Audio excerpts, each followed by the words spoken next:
Thanks, guys. Carlos, good to see you again. I hope you're well. Can we, as ever, start with your team news, please, for tomorrow? All the players are available. We complete one very good week for me because we had enough time to come work and to continue develop the team.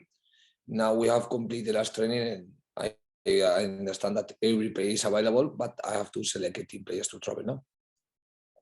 And I suppose when we've spoken in the past, there's been injuries and COVID concerns. Just how satisfying is it knowing you've got everyone available and it's giving you a bit of a selection headache?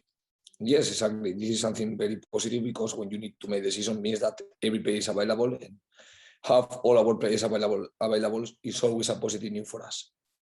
One player I'll focus on, the news coming out of the club this week is Lewis O'Brien signed a new deal. He's committed to the club until at least 2025. Just what's your reflections on that news, Carlos? I think it's a fantastic news for the club because we know how important O'Brien is, because he's showing that he's an important player. And like I always say, for me, he's an example of the project that we have as a club, because we like that all our academy players one day can have an impact in the first team. And this is why in this club, from Lee Bromby, who is the sport director of the first team, but is very focused in the academy, and even us as a first team staff too, that we want to develop the young players because we know how important they are going to be for this club. And for me, have the option to be watching how O'Brien work every single day, how O'Brien compete every single time, because sometimes one player can play well or can play bad, but it's very difficult to find one game where O'Brien doesn't compete well. He can play better or he can play worse, but one thing is how do you play, another thing is how you compete. How you compete depends on you. How you play sometimes doesn't depend on you, because depend on the opponent, depend on the shape, depend on the structure, depend on your teammates, but how you compete, yes. And I think O'Brien is a perfect example of one academy player that is having a very good impact in the first team. Do you feel he's an academy player? He's still only 22. Do you see Lewis as a player who in the future or even now you can build your team around? I think I don't have to give you my answer in words. I can give you this answer in facts. And from O'Brien arrived after the injury of the last year, he was playing all the minutes after his injury. Then that's why he's proving that he's a player that is having impact right now. And for me, even before I arrived to Huddersfield, I remember that in the second lap of the previous year, he was having some very good games in the championship, playing in the middle. I remember with Chalobah and with Smith Rowe, and they were creating a very good both three midfielders. On Lewis's character, when we spoke to Phil Hodgkinson the other week, he said he was a constant professional throughout the summer. There was a little bit of transfer speculation. Do you echo that? And if so, what does that say about Lewis's character? I say that for me, always work with him is a pleasure, because he's a very competitive player that every single time that he's in the pitch, he go to the pitch with the right mentality. Can be training, can be friendly game, can be official game, can be any type of situation. When O'Brien is in the pitch, he knows how to put his mind ready to help the team. Speaking about younger players and academy players, on Tuesday, Pep Guardiola suggested that younger players could benefit playing in League One and the Championship. What do you think of that as someone who's worked in the Championship for the last few years? I agree exactly with the things that he was saying, but he was saying the things from the Premier League, division. No, we're in the Championship, and I always say that. That's why I remember when one time Steve Chicken asked me about if, as a club, we have changed our idea with the club. I said that no, because for me now we can give opportunities to the player that in our club we cannot give. So, for example, when they are in the academy level, never is the same to play in our under 23, in our B team, under 19 or under that they have sometimes just the cup competition, and the other part of the develop is with friendly games. But even if they will be playing in the cup competition, there is one limit in the academic level, and there is another level that sometimes that is the first team of the club. So for some players to cover this gap is too much, and they need to be playing in the middle of the level and playing consistency in one competitive environment. That's why, for example, I am watching that Chris Lowe was one player that he was with us the last year, and for me it was positive to have him ready to training and to make more individual work with him. But there is a moment that he needs to give one step and to start to put all these improvements in a real competition scenarios. So, for example, I'm watching that he's playing now all the minutes in League Two, performing really well in the team that he is there. At the same time, in the last weeks, Edmond Green is having the same, having a very good experience in the last 2 games. He has been in the first 11 in League One with Rotterdam. Matty Daly, for example, is in League Two, playing 2. And from the club perspective, we are following all these players, even Phillips, who has some minutes the last year and now is in Walsall playing enough minutes in competition that is between our academy level and between our first level. What is the key? To be following these players if they continue to develop, to arrive to show the level that they need to come here, to come back here and continue making this impact in the club. And the perfect example was O'Brien. O'Brien is one player that now is in the Championship, and he had one time where he was on loan in Bradford in League One, doing a good job. That's why the club called him again.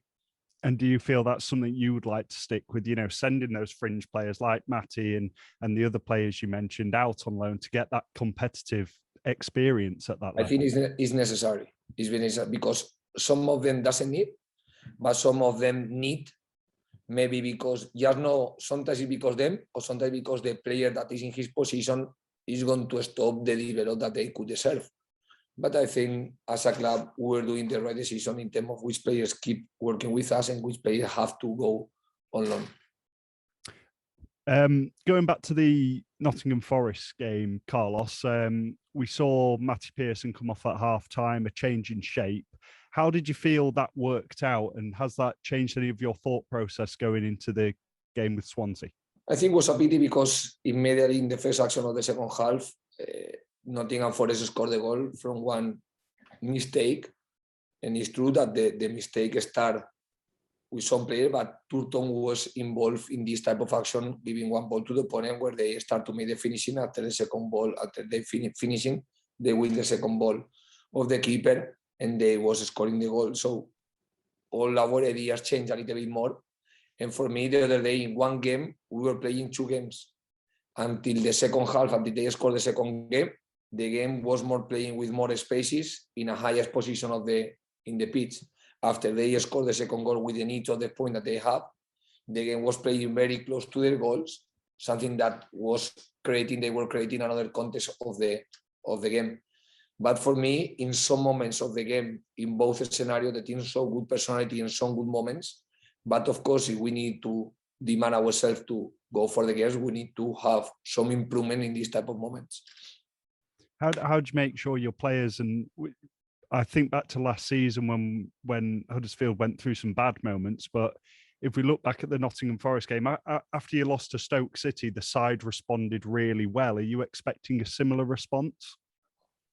Our responsibility is to create this type of response, because after one game that we don't get the result that we want, we need to be concentrated to perform in the level that we have to perform, knowing that the opponent play, knowing that the opponent is going to create problems, and knowing that, for example, Swansea game, for me, is going to be just total opposite type of game than the Nottingham Forest game.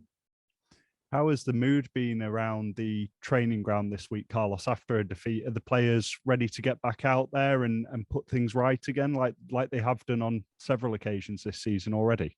Yes, of course. And this is, like I told you, our responsibility. I think when you have one full week, you have time enough to move from different type of feelings. The first part of the week is always more related with the last result that we achieved. So it's more painful part of the week where we are thinking more in the previous game, especially when we analyze the things that we did and the things that we could have done. But the second part of the week is more related with the opponent. And yeah, we need to clean our minds to be concentrated to compete in the next opponent. And last couple from me, your side did the double over Swansea last season, of course, winning down at the Liberty Stadium. Does that come into your mind at all preparing for this fixture? Does it add to any confidence, or is that now in the past firmly for you?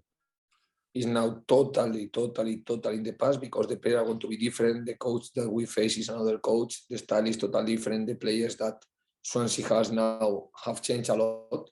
And I expect one game totally different than the game that we were playing the last season. And lastly, what have you made to Swansea this season? You alluded to it there. They're a different side this season. They are yet to win at home in the league. Does that help you confidence-wise, or does it make the challenge even greater for you, knowing that they're looking for that first home win of the season? Yes, the challenge is even higher because I was watching the games that they have played and they could win some of these games. So, and for me, Nottingham Forest is a perfect example that we have only played 8 games so far, no? Yeah.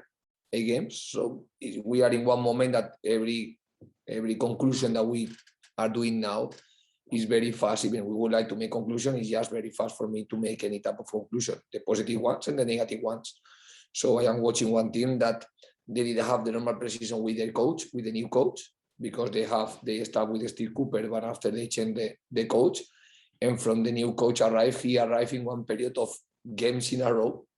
But it's true that the team is getting the new ideas, the team is performing better with the new player, and now for me start to having the level that they want to achieve. But this is about Swansea, but the key is of course about Huddersfield. And we are in one moment that is true that you can be affected by the defeat, but we need to have enough confidence and enough personality and belief in ourselves, because we have so in complicated scenarios that we can compete too. Thank you very much, Carlos. Best of luck for tomorrow. Thank you so much. Thanks, Lewis. Stephen, we'll come straight to you, please. Hi, Carlos. You mentioned you've got sort of your full squad back. Does that mean that Aaron Rowe is fit, or is he still? No, sorry, because same players. Yes, the same player that I have the previous week. Aaron Rowe is going to delay his recovery. The medical staff told me that he's going to be around 3 or 4 weeks more out of the team. He didn't train yet with the group, but his reaction to the progress of the work with the medical staff was not the reaction that they were expected to have with him. It's frustrating. Ryan Scofield continued to be with the problem of the back out of the team too. And we know that Pipa and Rhodes are more long-term injuries. Okay. How frustrating is it with injuries like Aaron Rowe that there seems to be a few injuries that end up going on longer than you anticipate? Is that just one of those things? Yes, it's one of the things that are a real pity, because we want to be working with all the players and we want to see all of them in the pitch, and we know how important it is for the develop, even if they are not involved in the game, to be involved in the trainings. But Aaron Rowe had one problem from the pre-season. He couldn't work with the group. He couldn't play any of the friendly games. He have started with one pain, but when the pain was higher, they make the test, the different scanning. They were showing that he has one small fracture in the toe. In the toe. So that's why he's not with the team, but was long time ago. But his progress is not being the progress that we expecting. So sometimes we cannot frustrate, and we need to adapt and we need to continue going. And especially more than from my point of view, is from the point of view of the player, they need to know how to manage these type of moments. And Rolando Aarons, Danny Grant, how far are they away from making your squad? Rolando Aarons, I can only talk about Rolando Aarons because he's the player that is working with the first team. Danny Grant is one player that is working with the B team, but he still is making the right progression, because as soon as we are watching the short term in Danny Grant, he is not going to be developed or adapt to the level that he needs. So for me, the picture have to be more big picture with him, and they need to have one period of games or trainings that allow him to arrive to Christmas, for me, with the option to train me more regularly and to compete in another level. With Rolando is different, because it's true that Rolando didn't make the precision because he had one problem in the knee that don't allow him to make the normal precision. But it's true that I have to be honest, in the last 2 weeks, the improvement of Rolando Aarons, I start to see the Rolando Aarons that I expect that the player that he is. Then every time now he's training with the group, I need to make the decision to select the 18 players that can be involved of the 23 players that I have. Yeah, he could bring something different, couldn't he? He didn't have a winger on the bench last week. He could be a good option to have. Yeah, but sometimes to have one winger, you need to leave one striker. Sometimes to have one other striker, you need to leave one central back. Sometimes to have one central back, you need to leave one midfielder. Then at the end, you don't have enough spaces, and this is the challenge in football. That, being honest, I would like that something that I don't understand well, but I would like that every coach could have 20 players in the bench, because for me, if the federation allow us to have this number of players in the squad, for me, we should have the option to don't have to guess how the game is going to be, just to use the player that we have. So with the cover, for me, the last year, for example, we had the opportunity to go to the game with 20 players and use 5 players as a subs. I don't agree to have now the 5 subs, because for me, we are in a different moment of the season. But as a coach, I would like to have the option to bring 20 players, because now I need to guess one game. I need to suppose how the game is going to go. And after, like you say, maybe the game demand you for one winger, but like I think now we need one midfielder to be in the bench. I don't have the winger. So it's true that having the option to have all our squad, I would like to can travel with minimum 20 players, then after make the decision, depend about what the game demand you. Not even depend about my expectations one day before the game. Yeah, that's all from me. Thanks, Carlos. Good luck tomorrow. Welcome. Thanks, Stephen. Stuart, we'll come to you, please. Hi, Carlos. How are you doing? Hi, Stuart. Thank you. Very good. Good. I just wanted to ask, we talked last week about how good the set pieces have been for the team. Obviously, the flip side of that is that you haven't had many goals from centre forward. What sort of things do you need to work on as a group to improve that? Because I realise it's not just an individual thing. As a group, for me, is to know how to face all the different moments of the game. I think the game can demand you moments, and I can give you the sample moment when you need to attack against low block, like the second half of the last week, or the game is going to be ready to break the press, like Swansea is going to create against us, because it's a clear that it's a pressing team, and it's going to be totally different. The game can demand you to be better in a low block against one team that is more directly, or the game can demand you to make a good high press against one team, like, for example, can be Swansea, because they try to play from the back, and the pressing, you can use the pressing as one of these possibilities that the game is going to allow you to have. So for me, always the improvement of the team has to be from the collective point of view, about the understanding of the different moments, understanding and make this moment give the context to this moment. So is the pressing against lack of 3, line of 3, like for example can be Swansea, is pressing against line of 2 central backs, is pressing against one team that use the keeper like Swansea, is pressing against one team that never use the keeper. So for me, you can improve the game moments plus the specific game moments that you're going to face in the different games. So for me, there is one part of understanding that allow you to can be, for me, more competitive team. And there is another part of, even if the game is collective, continue be working the individual points that are going to have a better collective structure and better collective performances. So is it more important than perhaps those of us outside of the game appreciate that you have intelligent players who are able to work these things out on the pitch? I think it's key to have players that understand the game moments. Some of the players, they understand even if they don't give you the words.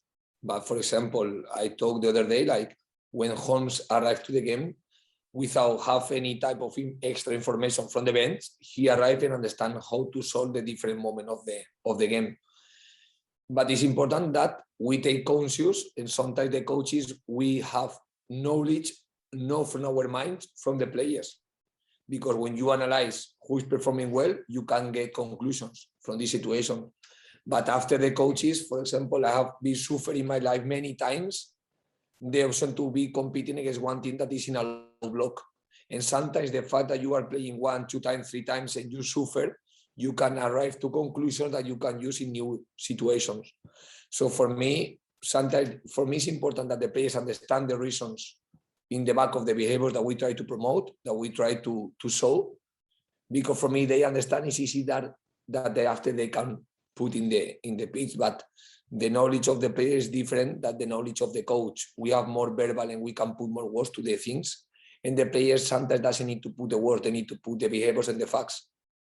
So, but always I understand that we can analyze the game with them to make them more involved in the situation that they are having to, because at the end they have to face this type of situation. We can be in the bench, But being coach doesn't mean to have one joystick when you need to move the players. If the player doesn't understand the situation, it's going to be more difficult to solve well. So, I mean, you mentioned Dwayne Holmes there. Who were the other players in your squad who really impressed you with that ability to solve problems on the pitch? I think always it depends about the problems that the team solve. For example, the other day that the team faced. The other day against a low block with our space between the lines, for me, Hogg in the second half was doing the good passes for me that break the press or break the lines. And Holmes was making a good receiving between the lines and driving the ball without dribbling players. Because against the low block, for me, you need to drive in more than dribbling. If you can dribbling, perfect, but if you cannot dribbling, you need to drive before to pass the ball. Because you start to pass the ball many times and you just make easy the movement of the defenders. If you drive before to pass, you make more difficult the work of the defenders because you fix them in one position before you pass and find one space. When there is no space, you need to create a space. So I was watching that Holmes was able to create the spaces in again this type of context. After I can analyze that that depend about the game moment.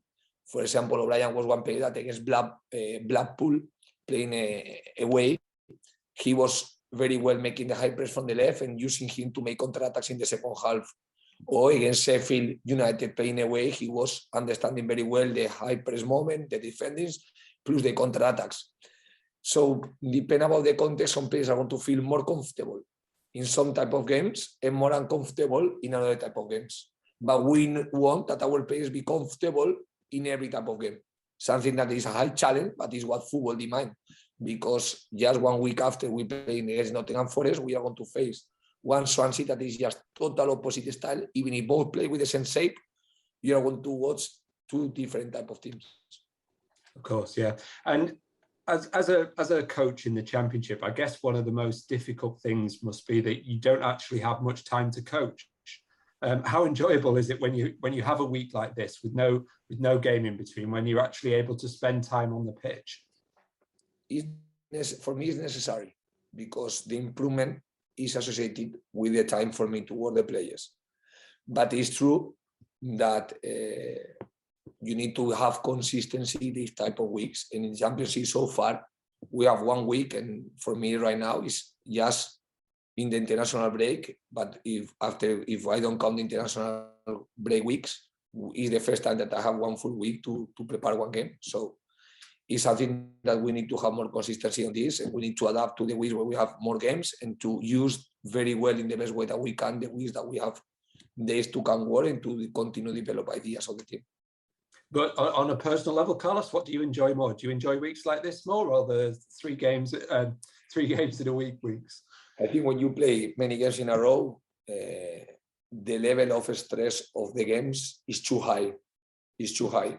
And the level of the demand of one competition game, even if I don't move from the bench, is too high for ourselves because you need to make a lot of decisions and you need to make immediately another decision, and you don't have enough time to feel the previous game that you have played. You need to move very fast to the next game. So it's true that after a period of games in a row, the international break is very necessary for our minds, for our body, and for everything. So even though you're probably working as hard this week, is it just a little bit of a mental break for you in terms of not having to make all those decisions? It's different because the decisions are more related with the training than just with the preparation of the game. You are going to have a little bit of both, but it's true that you have more days to be very focused in the week. Or for example, the Monday we were playing one game against our B team with the player that didn't have the opportunity to the same minutes, like could be Rolando Arons or Ruffels or Scott Hyde, Turton, Vallejo, Navisar that didn't play in the last game. So on Monday, for example, we have one opportunity that usually we don't have to give more game exposure to the players than they need. So for me, it has been a positive week. Thanks very much, Carlos. Good luck again. We'll see.